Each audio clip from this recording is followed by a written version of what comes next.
All right, on this week's interview, we've brought a good friend of mine by the name of Billy Mock. We've been, we'll say hi, Billy. Hi, Billy. Welcome to the show. It's about time that you join us on Theology Thursday. We've been kicking it together since middle school. We started going to church together, and we've had lots of exciting adventures. Very exciting. But I think one of the things that has made it a lasting friendship is that we have done a lot of ministry together, and so that's been a huge encouragement in my walk with Christ. I don't want to get too sappy, but I'm glad to have you on here to talk a little bit about ministry, and specifically one that is very close to your heart. Today We're going to be talking about fellowship of Christian athletes, and our mission statement here is cultivating theological conversation amongst millennials, and so I guess you fall into that category. Yes, I do. A couple weeks ago we brought on Noah McCauley and Eli Joy to talk about their time doing ministry with youth with a mission, and we love bringing people in our age group on that are involved in ministry just to encourage other people. You're never too young to be making an impact for the kingdom. Yes. That's something that no matter what age you are, if you are a Christian, you should be actively pursuing. You should be intentional about. And we're going to talk a little bit specifically about how you can do that through sports today. So you're on the street, you're wearing an FCA shirt, which I do a lot. Yeah, and somebody walks up to you and they're like, "What's FCA?" All right, what's the pitch you're gonna give them? All right, so if they have time, here's the pitch I give them. So FCA, Fellowship of Christian Athletes, it's one of the biggest youth ministries. I say youth because youth is kind of the main target of the ministry. I say it's one of the biggest. It's international. There's 4 parts of FCA. All right, we call it the 4 C's because they all start with C. How cool is that? The current one that has probably been the biggest impact throughout the ministry is campus ministry. And the reason I say that is because that ministry specifically isn't necessarily targeted towards athletes. That could be any kid in school. Mainly, we're in high schools. We're also opening a lot of different chapters in middle schools, but mainly in campus. As any high school has a bunch of clubs, FCA would be one of the clubs. A couple Christian students in the school get together, decide to start this club. It would meet during lunch. It would meet after school, before school, whenever they could find time to meet. And they would be able to run a little, Bible study, and really be able to relate it to the kids in that school and stuff like that. A really good vehicle for outreach within the school. And like I said, it doesn't have to necessarily be athletes. It's just, any Christians in the school that feel they want to do this. So I'd be welcome too. So Connor would be welcome too. He's not an athlete, but he is a Christian. I like that. And he likes the fellowship as well, as I do. And so the other thing that would fall under campus ministry is the team huddles, and we call them huddles, is whenever, we have a group gathering under FCA. And the team huddle would be maybe someone that's involved in the campus club. They're on a sports team. They get with their team within their school, and they say, hey team, let's get together. Maybe during team dinner, maybe after a game, before a game, after practice, whenever it could be. Let's get together, have a little devotion. You don't have to be there. It's not required, but we'd love to have you there. And the good thing with that is usually if you have a captain of a team or something like that, they could just, flat out say to the team, hey, we're going to do this. And usually everyone listens to the captain of the team. And I've seen that happen before. So I would not be allowed at this one because it involves me being on a sports team. This is a little more focused. I mean, are you into bowling? No, I stink at bowling. I say usually that. I get a perfect strike is my first thing going into every bowling game, and then gutters the rest of the game. Wow. I got to see this. I don't think I've seen this before. Yeah, it happens every time. Every single time. It's like this real confidence boost, like, yeah, that's a great way to start, and then just gutters the rest of the game. It's really sad. So anyway, but this is where we kind of get into the athlete part, because you mentioned the first is open to everybody, and this is a little more focused. This is on the sports teams. Yes. And so, with the sports teams, we have a, athlete leader that would lead these, but also we're going to have FCA staff, church leaders partner with the school. They can come in and help run either the campus club or the team huddle. And then after campus, we have something that we just opened up recently internationally is our community outreach. And when I say community, I'm talking like rec leagues, neighborhood leagues, city leagues, stuff like that. And the good thing about community outreach, and the reason it has such a huge opportunity to blow up, is because there's not really any restrictions or rules under that. In schools, you have all these bylaws, all these different things that you can get in trouble for if you go into the school and start talking about Jesus or whatever. And so you have to really leave that to the kid, for the kids to do. As as a staff person or a church leader, you're there to support the kids there, to help guide them. But there's a lot of things you're not really supposed to say. Under community outreach, you could do anything because they don't have rules about, what you're allowed to come do religiously or anything like that. But like I said, that has a huge opportunity to blow up because, if you think about all the kids playing high school sports now, all of those kids played in their community sports, and there was even more kids than that didn't necessarily move on with that sport after they got to high school. So community sports has the largest amount of kids playing. And I wish I had a statistic on it, but it's huge. It's huge, the impact that those programs have, on the people in their area. That's where everyone gets together to play sports. And I was involved in a lot of leagues like that growing up. And I know the opportunity that FCA could have with that. The next one would be camps. Camps is a really fun part of FCA. I think for every state they have a camp. There's a big one during the summer called the Leadership Camp, and I think every state has this one in America, and I think they have some internationally.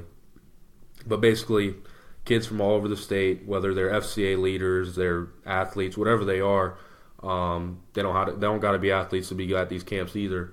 They come, they get poured into, they learn how to be good leaders, stuff like this. Is that the one that we're going to in July? It is the one that we're going to in July. Okay. Me and Connor are going to be huddle leaders. Basically, what will happen is we'll have a group of kids, and we'll be those will be our kids for the week. We'll be leading them, pouring into them. But that's a really cool opportunity. Have to pull out the Camp Dad T-shirts. Pull out the Camp Dad T-shirts. The pod listeners, they got to see those shirts sometimes. Yeah, we'll throw it up on the Instagram. Yeah, but camps it's a really fun part, and it's not just a leadership camp. There's a lot of sports focused camps where teams will go to these camps. They'll be FCA is connected to a lot of really good coaches, stuff like that. A lot of people that have made it big in sports. They come and they help run camps and stuff like this, develop kids' skills, but also pour into those kids as well, help them, get into the Word and stuff like that. And then there's a couple other little leadership camps throughout the year. We have one in winter in Florida. So camps is a fun thing. It's not necessarily something that's, that runs through the whole year. And then the last one, which may be the most important one, is coaches. And one of the mottos of FCA is ministry to and through the coach. And the reason I say that is because the coach is one of the most impactful people in an athlete's life. And I say this being Drew Grubbs, who most of you guys probably know.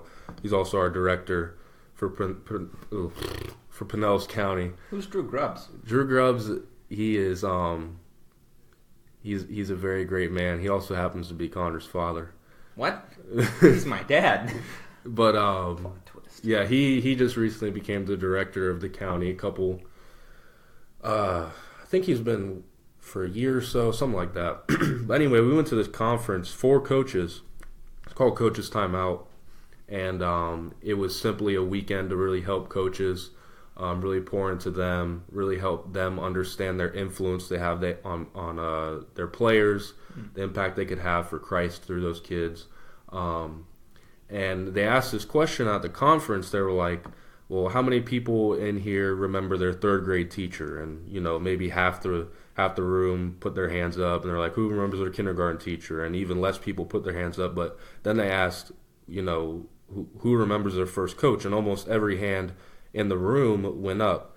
And, I could testify to that as well. I remember almost every single coach I had throughout all my years of playing sports. And that coach is one of the people in the players' lives, probably besides their parents, that are going to have the most time with them. Take football, for example. Those guys are probably the teams in schools that practice the most. They practice, 3 hours a day after school. They may do weight training before school even starts. And on game days, they're at school all day with their team and their coach. So the coach really has that impact wow, that made me tired just listening to that. It is tired. I knew some football players in high school, and they could testify to that one also. And that's why I was a choir kid. Don't be ashamed to be a choir kid. I'm not. I'm just saying it was a little bit easier because it was, the practices happened in class, and then, maybe once every couple months you go do something. Except for the play. Oh. Yep. Okay, keep going. I'm sorry. That was the play. That ate my life away. So the coaches, we really want to have an impact on coaches, really support them. We understand what they go through during season. A lot of people take coaches for granted. They don't understand that they have to sacrifice a lot to be with their teams, sacrifice a lot of family time, stuff like that, simply for the success of the kids that they're coaching. And so those are the four main parts of FCA. And really with every single one of those, the opportunities are endless with that. That's what FCA is, and depending on this person's time, I could go on even longer, but I'll cut it there. They probably have somewhere to get to. Yeah, right now you still pitched it with pretty good detail in under 10 minutes, so good job. That's not bad. Yeah, I feel like you deserve a cookie or something. Now, a rabbit trail before I get to the next question. Another fellow FCAer, Pastor Tony, texted me just now. Yep.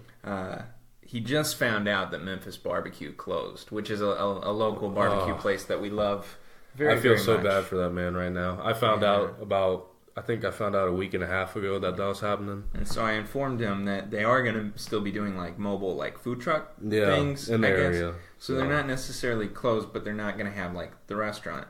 And he responds, I hope you're listening right now, Pastor Tony. Just know that we're here for you. We're praying for you.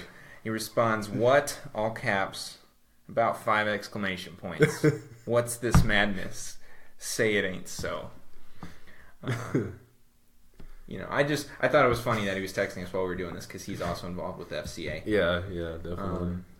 And I'm also very sad about Memphis Barbecue. Yeah. I was eating there the day before they closed, and I had no clue. I saw a post on Facebook about it, and I never got a chance to go back. Yeah. So I'm just gonna have to hit up the food truck whenever I see it. I didn't see the post till the day it actually closed, and I realized I was like, wait, yesterday was my last time sitting in there. Why did I not savor it even more? That's the thing, the experience. It's such a good experience. I'm getting really emotional. Okay, I'm gonna be okay. That almost made me as emotional as Avengers: Infinity War. Oh gosh. So, next question. Yes. Right. I mentioned that Fellowship of Christian Athletes is a ministry in particular of all of the things that we've been involved in, and I'm not really that involved with FCA, but of all the ministries that you've been involved in over the year, one that holds a really special place in your heart, and tell us a little bit of why, what kind of role sports has played in your life. All right, so kind of my sports background. It's funny, my mom, I don't know because I don't remember because I was a very small child, but my mom says that my first word was ball, which is pretty ironic because I ended up playing sports up until I was about 16, actually even after that, but I started playing when I was about 5. I played, the basic child sports. You play t-ball, you play soccer, whatever, and then I just kept running with it. I played baseball for a very long time, up until about the middle of high school. Played a lot of basketball in there, ran track. Those are my 3 main sports right there. But, there's some parts of the year where I was playing 3 different sports, and even within like baseball, for instance, because that was my biggest sport, I was on 3 different teams at one time. So it was a lot of time, but I learned most of my life lessons I learned from playing sports, and I really got to develop, within my sports, and and as a young man, it's where I gained a lot of my maturity from, is from those lessons you learn from sports. And so, even after I'm done playing sports, I'm finding ways to get involved in sports. Just recently, me and a friend of mine, if you guys know Dusty Dean, we got to coach a middle school basketball team, and it sounds kind of lame that we were coaching middle schoolers, but it is not lame, Billy. It sounds lame to people if I don't know what you guys do. Look, but if I can embrace being a choir kid, you can embrace being a middle school basketball coach. I do embrace it, but I just feel awkward when I tell people, I was a middle school basketball coach. Don't. But anyway, despite the fact that it was awkward telling people that, it was it was an awesome experience being able to do that, get involved in sports, and being able to be a coach to kids when I looked up to my coaches when I was growing up. And so sports, in a time where there's a lot of ugly things happening in the world, sports it's kind of cliche, but sports is kind of something that brings people together.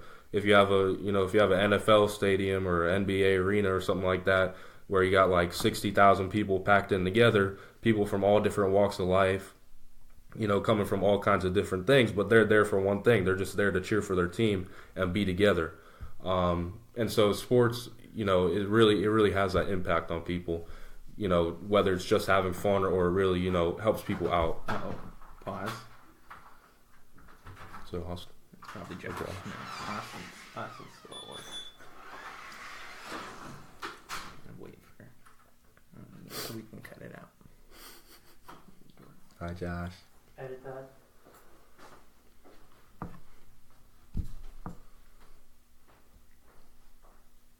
Continue. All right, so that's pretty much the impact that's had in my life, and playing sports, even watching sports, seeing all these athletes, on the big stage, being able to openly share their faith, and being able to have that respect simply because of how good they are at a sport. The opportunities are endless just because you play a sport. So yeah, you've already touched on the fact that being on a sports team really does require a lot of time. Yes. Right? It takes up a lot of your time, your energy. It's something you have to take seriously and be dedicated to. And I think in some respects, and this is something I hate to speak for you, but I feel like you have experienced this struggle in your own life as well, where sports can become an idol. Yes. Right, if you let it.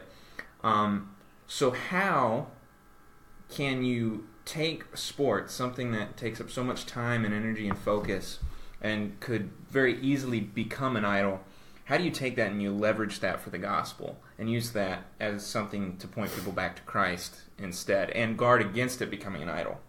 Yeah, so I'm going to talk about scripture real quick that just came to my mind, and this was actually something I shared with our basketball team, something I was just in the Word one day I was reading and it really touched me. And it really, kind of reminded me of this idea, share, like, being able to use your abilities in the world for the gospel. And to be honest, I can't remember what scripture it is, but I know the premise of it is that John the Baptist in the book of John, I believe it is. Shoot. A different John, though. Different. Yeah, John the Baptist didn't write that book. Yeah. Because he gets beheaded. Yeah, he got beheaded. Spoiler alert. R.I.P. John. Rip in peace. Okay, so I wish I had the scripture in front of me right now. I can't remember where it's at. But basically, he was being questioned of who he was because, he had done a lot of great things. He was being questioned, are you the Messiah? Are you Elijah the prophet? Blah, blah, blah. And, he keeps saying, no, no, no, I'm not that. I'm not that. But he wasn't even willing to say his own name. All right. And he basically goes on to say, I'm simply just a voice here to point you guys back to the Lord. All right. And when I was reading that, it's so like this scripture, a lot of people go over, you hear a lot of sermons on this, but I think something that people fail to realize is that he wasn't even willing to say his own name. He's like, I'm not this, I'm just here to point you back to the Lord. And so, I think it's so hard to have that mindset when you're within sports, because if you're playing sports, you're playing for a team, but ultimately you're trying to make a name for yourself. Mm-hmm. All right, you want people to know your name when you're playing. And to be willing to get to that point where you're not even concerned about if people know your name or not. I mean, the Lord will do that. The Lord will put you on a platform if he wants you to be there, but you're simply there for the glory of God. All right? I mean, one of the big scriptures we use within FCA is 1 Corinthians 10:31, whether you eat or drink or whatever you do all to the glory of God. All right? And so I think when you really come to the point when you understand that the gift you've been given from God, the platform you've been given is from God, and you come second after that. You come second, then you can really use that for God's glory. You could use that for the gospel in whatever situation you're in sports. And it's really about just coming to that idea, knowing that this is all God. This isn't you. God gave you this gift. God gave you this ability. So yeah. So, in your time serving with FCA, how have you seen God use sports in people's lives, and how have you seen it kind of turn into a ministry opportunity? Do you have any personal? Yeah. So I mean, FCA camp was a huge one. I was in a group of guys that had all just graduated high school as I did, and they were all big time athletes. We had a couple of football players that were going on to play college football. We had a couple soccer players, but these were guys that they weren't necessarily some of them were very spiritually sound. A couple of them were really strong in their faith, but some of them were kind of either seeking or maybe lukewarm. And that whole week we were able to get together. We were able to talk about sports. We were able to talk about life, whatever it is. And during that week we got to play sports together because, in FCA camp, you have competitions and stuff like that. And we were able to spend time together, and sports is what really bonded us because we all were athletes. We all knew about sports. And through those experiences we had together, I got to see a lot of those guys really catch fire for the Lord.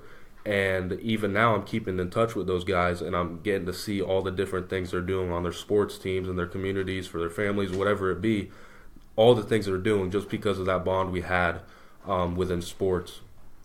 And a lot of people that went to that camp also, I'm seeing their names in local newspapers and stuff like that. They're doing great things on the court, on the field, whatever it be. But they're also using that. I think we're gonna have to explain something because it started to get really noisy. The local director for FCA is getting snacks in the background while we record this. That's what that extra noise is. You want to come say hi real quick? It's quite fitting, It is quite fitting. As we're kind of breaking it all down. Hello. Drew Grubbs here, area director for FCA.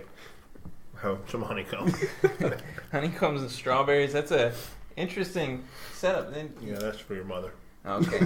All right.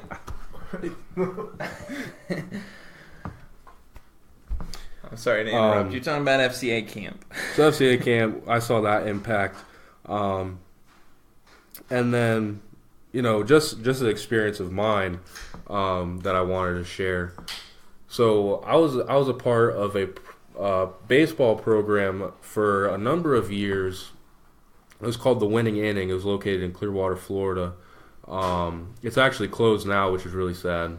But it was founded by two guys of the name of Randy Holland and Roy Silver, both big-time baseball guys. I think Roy had spent some time in the big leagues with the Yankees. Randy Holland, he was a pitcher, had played a lot of minor league ball.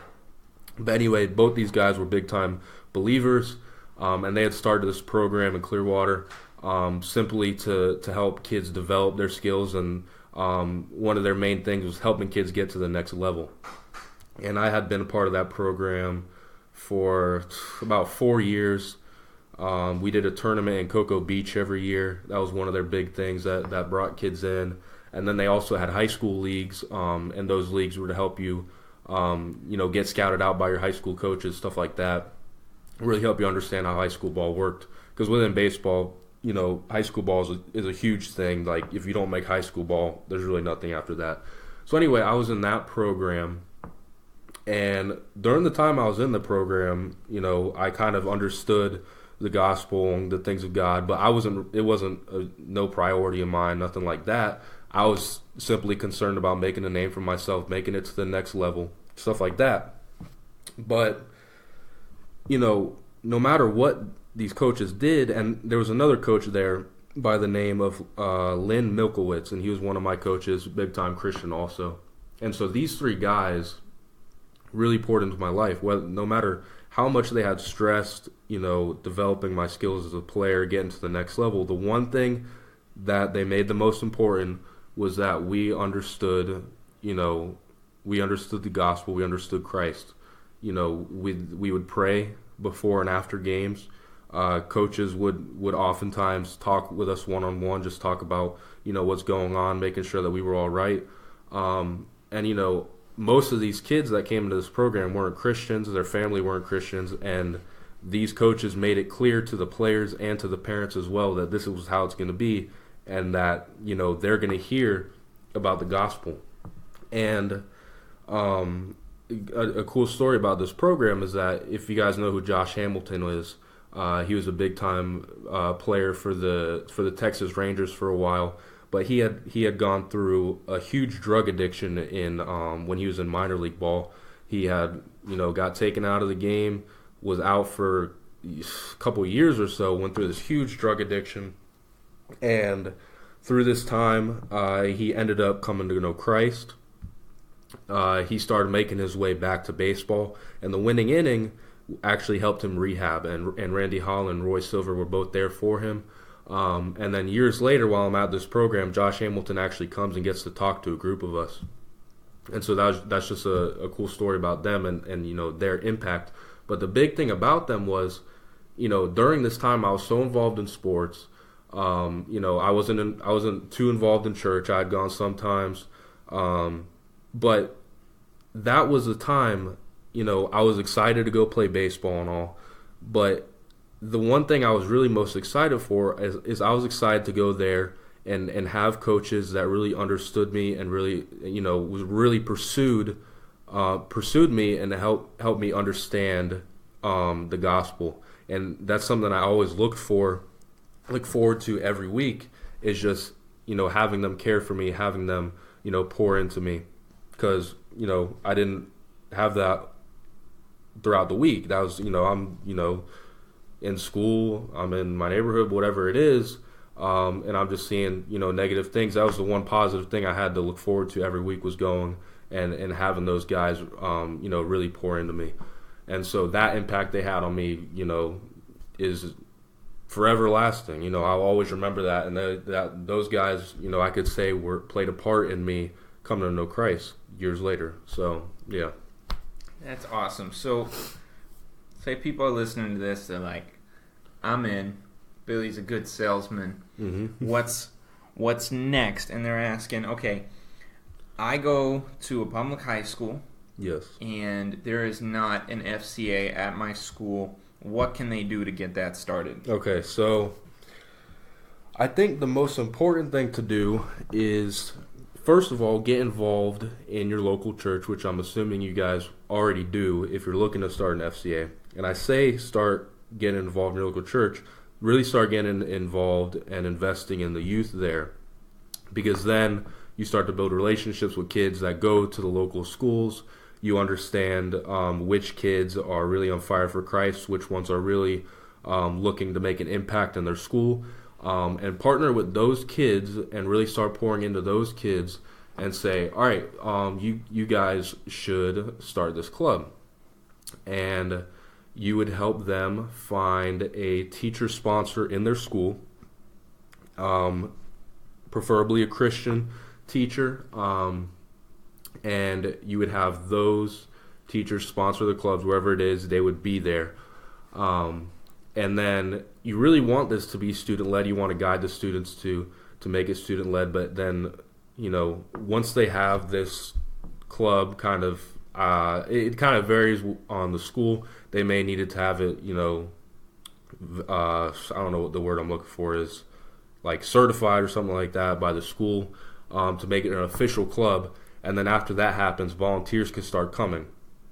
And so they welcome FCA staff, they welcome people from churches to come and be a part of this club and really support the kids there. And that's what you really would be there to do, is support the kids, help them become leaders, help them do what they got to do to be able to reach their school, really enable them. Right, because it's student-led. It's student-led. It's supposed to be student-led, but they are allowed. One of the rules is they are allowed to have guests come and speak. And so at our FCA, when I was in high school, we would have local youth pastors come and they would share on their heart. And actually, one week we had Steven Souza Jr., who was former right fielder for the Tampa Bay Rays. He came and shared his testimony, and hundreds of kids were coming. We usually had about 30 kids every week, but we had hundreds of kids coming to come hear him talk, which was really awesome. So yeah, really just start investing in the youth at your church and then helping them follow through with this process. Because a lot of kids in our schools, they're Christian and they really want to make an impact, but they don't know where to start. And when you start a club, that really helps them see who else in their school is Christian, so they don't feel alone anymore. So that's one of the most important things to do right there. That's awesome. So I'm going to actually leave a link in the description down below for anybody interested in signing up for camp this summer. Yes, please sign up. It's an awesome experience. Yeah, so whether you're on iTunes or Podbean, that'll be down in the description for this episode. Billy, any closing thoughts before we finish up? Any closing thoughts? Shoot.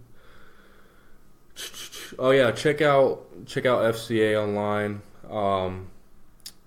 Specifically our area, Tampa Bay. You could go on FCA Tampa Bay, but they have stuff internationally that you could look into. It's really, really awesome ministry, and I really would encourage you guys to see how you could help out with that ministry. It's a fun fact. We are located in the Tampa Bay area, in Pinellas County. But fun fact, I just learned this week. Actually, we already have listeners all over the country. Oh wow! And we even have one listener outside of the country. Oh dang! Yeah. So, but that's the great thing about FCA is no matter where you are, they're probably there. Yes, sir. They're not in every country, but in a lot of them. Yes, they are, and our goal is to, basically do the Great Commission.